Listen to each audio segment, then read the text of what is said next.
čak 7-0 nad selekcijom Estonije.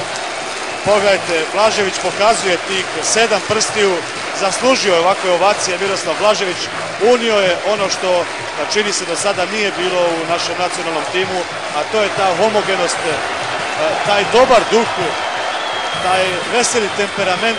Sada su svi nasmijani u timu, do duše imaju razloga 7-0, ko ne bi bio nasmijan.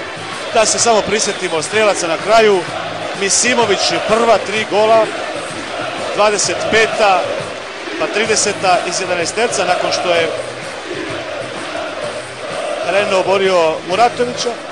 3-0 Misimović nakon velike greške golmana Pavela Londaka. 4-0 Muslimović. 5-0 Džeko u 60. minuti.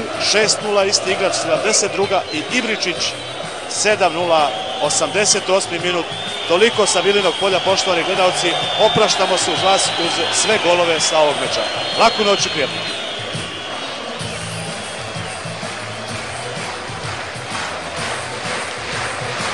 Naravno, tu ćemo još sa terena čuti izjavu Miroslava Blaževića. Nije došao uoči ovog prenosa, ali sada će sasvim sigurno biti tu uz kolegu Igora Kristića za koji trenutak, pa da čujemo šta će reći i nakon toga ćemo odjaviti ovaj prenos.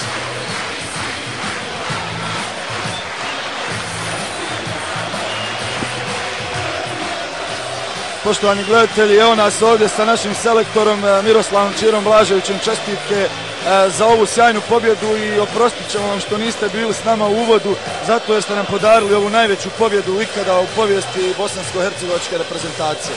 Ja sam naravno jako sretan, kao što su sretni ovi divni ljudi kojima mi puno dugujemo i nadam se da ćemo i u nastavku ovih kvalifikacija i isto tako razveseliti, ja se nadam, u onim presudnim trenucima. Očekivali ste tvrd otpor Estonaca, a niste sigurno ni sanjali da će rezultat na semaforu biti ovako visok.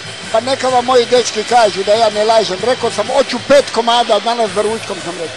A da. Boga bi bilo i 7-0 na kraju. I najebat će ova dvojica koji su dali 6. i 7. gol.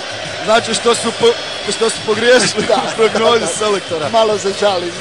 Raspoložen sam previše, a kako i ne bi bio. Samo još kratko komentar na ovih 1-1 Turske i Belgije, da li nam to odgovara? To je apsolutno rezultat koji sam priželjkivao.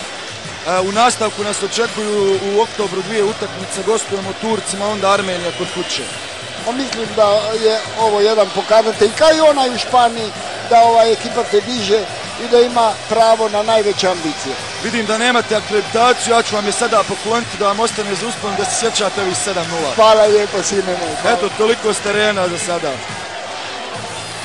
Hvala Igore, hvala selektoru Blaževiću. Nadamo se da će se ostvariti njegove želje i da će nas još uveseljavati ovim dobrim igrama, dobrim rezultatima. Dakle, za kraj još samo jednom, najveća pobjeda u istoriji nacionalnog tima Bosne i Hercegovine od 7-0 nad Estonijom. Hvala na pažnji, laku noć, uživajte u ostatku večera.